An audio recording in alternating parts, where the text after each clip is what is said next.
Morning বন্ধুরা, তোমরা সবাই কেমন আছো? প্রতিদিনের মতন আজও একটা ব্লগ নিয়ে চলে এলাম তোমাদের সামনে, মুকুলিকাস ডেলি লাইফে।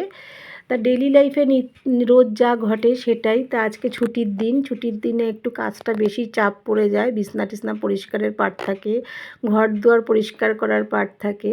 তা এদিকে আমি বক্স জানলাটাও খুলে পরিষ্কার করে নিলাম। কি কুয়াশা দেখো বাইরে, তাও জানলাটা খুলেছি, মোছামুছি করলাম। মোছামুছি করে এবার জানলাটাকে বন্ধ করে দেবো, কেন টিকটিকির ভয় লাগে খুব। টিকটিকি আমি ঘরে ঢুকতে দিই না, কেন টিকটিকি ঘরে ঢুকলে না দেয়ালগুলো খুব নোংরা করে, যার জন্য টিকটিকিকে খুব কম, মানে তার জন্য নেট ব্যবহার করি। তো এখন শীতকাল বলে জানলা খুলি না বলে নেটটা খুলে রেখেছি। তো যাই হোক, এদিকে সব পরিষ্কার হয়ে গেছে। আমি মেশিনে কাচাও ভিজিয়ে দিয়েছি, প্রচুর জামা কাপড় বেরিয়েছে আজকে কাচার জন্য। তো আজকে আমি মেশিনই ইউজ করছি। তাই এদিকে রান্নাঘরে চলে এসেছি, রান্নাঘরে চা ঠা খেলাম, খেয়ে এদিকে দুটো ওভেনেই বসিয়ে দিয়েছি। কিন্তু কি করব আমি নিজেও জানি না কি রান্না হবে। তা মাছ বার করে নিয়েছি, মাছটা একটু ভিজিয়ে রেখেছি, মানে বরফটা ছাড়তে যতটা টাইম লাগবে। তা আজকে রান্না করব কাতলা মাছ। তা কাতলা মাছ বার করে জল থেকে ভেজানোর পরে যে মানে যতক্ষণ সময় লাগবে, এই ফাঁকে টুকটাক কাজগুলো করছিলাম, রান্নাঘরও পরিষ্কার করছিলাম। তা যাই হোক, এদিকে আমি ইলেকট্রিক কেটলিতে জলটাও শেষ হয়ে গেছে, তা জলটা ভরে নিচ্ছিলাম। তা ভরে বসিয়ে দিচ্ছিলাম। তা একটা আকাম করেছি, সেই আকামটা তোমাদের সামনে নিয়ে আসলাম না। যাই হোক, ওটা তারপর ফেলেও দিয়েছি লাস্টে, সেটা আর বলা যাচ্ছে না। এদিকে ঘর দুয়ার সব পরিষ্কার হয়ে গেছে, 2 ঘরই পরিষ্কার কমপ্লিট, ঠাকুর পুজোও দিয়ে দিয়েছি। এদিকে জামা কাপড় কেচে ছাদে কিছুটা মেলে দিয়ে আসা হয়েছে। তা আমি যাব পরে ছাদ থেকে জামা কাপড়টা আনতে। এই যে মাছে নুন হলুদ মাখিয়ে এবার ভাজা বসিয়ে দেবো। তা মাছগুলো কড়া করে ভেজে নেব। তা তেল গরম হয়ে গেছে, তা সর্ষের তেলেই মাছগুলো করছি। কাতলা মাছগুলো ভেজে তুলে নেব। তা কড়া করেই ভেজে তুলে নিচ্ছি। তা এদিকে মাছ ভাজা বসিয়ে দিয়ে আমি মশলাটা রেডি করছি। কিছুটা পেঁয়াজ কুচিয়ে দেবো, আর কিছুটা পেঁয়াজ মিক্সিতে বেটে নিয়েছি। আর তা মিক্সিতে বেটে সব মশলাগুলো একসাথে রেডি করে রেখেছি। তা জানো, একা একা ভিডিও করি তো, এই রান্না বসিয়ে কাজ করতে করতে অন্যদিকে চলে গেলে কিছু কিছু জায়গা স্কিপ হয়ে যায়। তা পরে না ভুলে যাই যে এই জায়গাটা নিলাম না। তা কী করব বলো, ভুলে গেলে আর কিছু করার নেই। তা যাই হোক, এইভাবেই চলছি আর কি। তা এদিকে মাছ ভাজা হয়ে গেছে, গোটা গরম মশলা ফোড়নে দিই। গোটা গরম মশলা ফোড়নে দিলে একটা খুব সুন্দর সেন্ট বেরোয়। তা গোটা গরম মশলা ফোড়নে দেওয়ার পর পেঁয়াজটা ভালো করে ভেজে নিয়ে সব মশলাগুলো যে রেডি করে রেখেছিলাম, তা সেটাও স্কিপ করে গেছি, দেখাতে পারিনি। কেন কাজ করতে করতে না তখন খেয়াল থাকে না যে কি করলাম আর কি করলাম না। তো এদিকে মশলাটা ভালো করে কষিয়ে নিচ্ছি।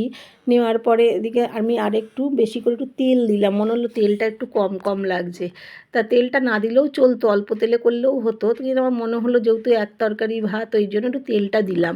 তা তেলটা দেওয়ার পরে খুব ভালো করে আরও কষালাম। কষিয়ে যখন তেলটা ছেড়ে আসবে, এই জায়গায় না মানে জল যে দিয়েছি, মাছগুলো যে দিয়েছি স্কিপ করে গেছি, কারণ আমি ভুলে গেছি। সত্যি কথা বলতে যেটা ভুলে গেছি সেটা মানতেই হবে। তা আমি পরে না ভিডিওটা তুলতেও পারিনি, আমি এটা কি কাজে চলে গেছি, যেহেতু বাড়িতে থাকি ওই জন্যই কাজগুলো মনে পড়ে যায়। তা যাই হোক, এদিকে আমার কাতলা মাছের রেসিপিটা রেডি হয়ে গেছে, এটা দিয়েই আজকে ভাত খাওয়া হবে। তা খেয়ে দিয়ে আবার আমি ছাদে যাব জামা কাপড় আনতে। তা জামা কাপড় আনতে যাচ্ছি, এবার আমি ছাদে যাচ্ছি, লিফটেই উঠে যাব, কারণ সিঁড়ি দিয়ে উঠতে ইচ্ছা করে না। তা আমাদের না গ্রাউন্ড ফ্লোর থেকে 3rd ফ্লোর অবধি লিফট আছে, তারপরে 5th-এ আমাদের ছাদ। তা 4th-এ ছাদ, সরি 5th-এ না, 4th-এ ছাদ। ছাদ অবধি লিফট নেই, কারণ সিঁড়ি দিয়েই উঠে যেতে হয়। তা ওটাই যাচ্ছি, ছাদে গিয়ে না রোদটা দেখে আবার তোমাদেরকে বলছি, দেখো মানে কি ভালো লাগছে। তা এদিকে জামা কাপড়গুলো একদম শুকিয়ে মেশিনে যদিও শুকনো হয়ে বেরোয়, তবু ওটা ভিজা ভিজার সাথে সাথে ভাব থাকে। বড় বড় চাদরগুলো না একটু রোদে দিলে খুব ভালো লাগে। তা প্রত্যেক দিন আমরা ঘরেই মেলে দিই, দুজনের জামা কাপড় আর কত মানে বেরোয়। তো ওগুলো কী করি, মেশিনে রোজই দিয়ে ঘরেই মেলে দিই।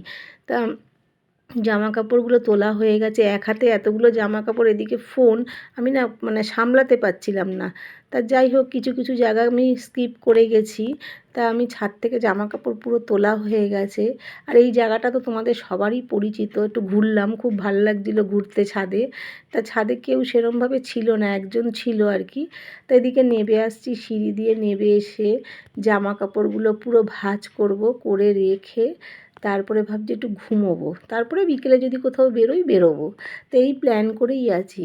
তা এদিকে আমি ঘরেও চলে এলাম, এসে জামা কাপড়গুলো ভাঁজ করে নিচ্ছি, বড় বড় চাদরগুলো। আমি না সব ভাঁজ করে সঙ্গে সঙ্গে তুলে রাখি না, মানে যেখানে রাখার ওয়ারড্রপে। কেন রাখি না, গরম গরম জামা কাপড়গুলো রাখি না, একটু ঠান্ডা করে রাখি। তা ওই আর কি, এই যে তারটা দেখতে পাচ্ছ না, আমাদের রেগুলারের এই জামা কাপড়গুলো না মেশিনে শুকনো হয়ে গেলে এখানেই মেলে দিই। তা ফ্ল্যাটে যেটা হয়, জায়গার শর্ট থাকলে যা হয় সবাই জানো, যারা যারা ফ্ল্যাটে থাকো, তা গামছাটা একটু স্যাঁতস্যাঁতে ভিজেছিল বলে আমি ওখানে মেলে দিয়েছি, দেখতে পাচ্ছ আমার পেছনে। তা চাদর টাদর সব ভাঁজ করে আমার কাজ কমপ্লিট করে ভাবছি একটু ঘুমোবো। জানি না ঘুম হবে কি না, চেষ্টা করবো একটু ঘুমোনোর, কেন সারা সপ্তাহ একটু ঘুমের জন্য পাগল থাকি। তা এদিকে বিকেল হয়ে গেছে, চা বসিয়ে দিয়েছি। তা আমার নিচে যে ভাইয়ের মতন থাকে, ও এসছে। উনি বাবা বড়লোক মানুষ, উনি দুধ চা ছাড়া খেতে পারে না। আমরা গরিব মানুষ, আমরা লিকার চা খাই।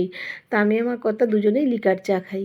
তা ও এসছে বলে ওর জন্য দুধ চা করলাম। আসে না তো সবসময়, আমি থাকিও না বাড়িতে সত্যি কথা বলতে, ওই জন্য দেখাও হয় না। তা দুজনে একটু দুধ চা নিয়ে বসলাম 2 কাপ, তার সাথে বিস্কুট। কারা কারা আমার মতন বিস্কুট চায়ে ভিজিয়ে বিস্কুট খাও বলো তো? আমি কিন্তু চায়ে ভিজিয়ে বিস্কুট খেতে খুব ভালোবাসি।